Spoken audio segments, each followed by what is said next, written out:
Criminal 101. Pay attention. Ah yes, the famous charges. We wanted to start with the fundamentals first, but because of time and the order of importance, we've decided to go straight to the rules first. Let's get into it.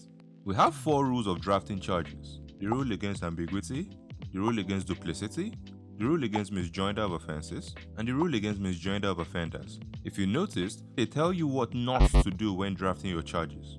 We're going to look at rule against ambiguity first. It's a count-based rule, meaning that it affects the count, not the whole charge sheet. This is the only rule that has no exceptions.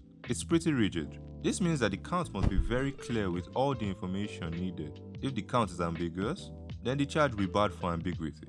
This rule is based on the foundation of Section 36 sub 6a and Section 36 sub 12 of the 1999 Constitution.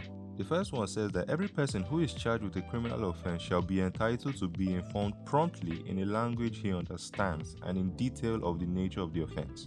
The second one, which is 36 sub 12, provides that the person shall not be convicted for a criminal offense unless that offense is defined and the penalties therefore is prescribed in the written law. If you were wondering why this rule has no exceptions, this is why. They involve the fundamental right of the defendant, the right to a fair hearing.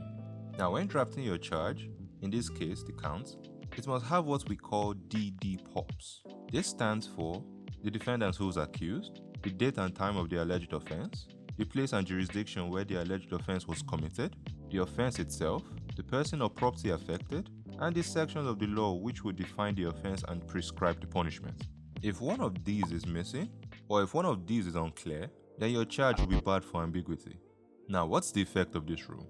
The effect of this is that it will not necessarily nullify the charge unless the error is so substantial that it has misled the defendant. If the error or omission is minor, then the affected count will not be invalid. And that's it for the first rule. The next one we'll be talking about later is rule against duplicity. Thank you very much for watching, guys, and remember, stay lawful, stay informed.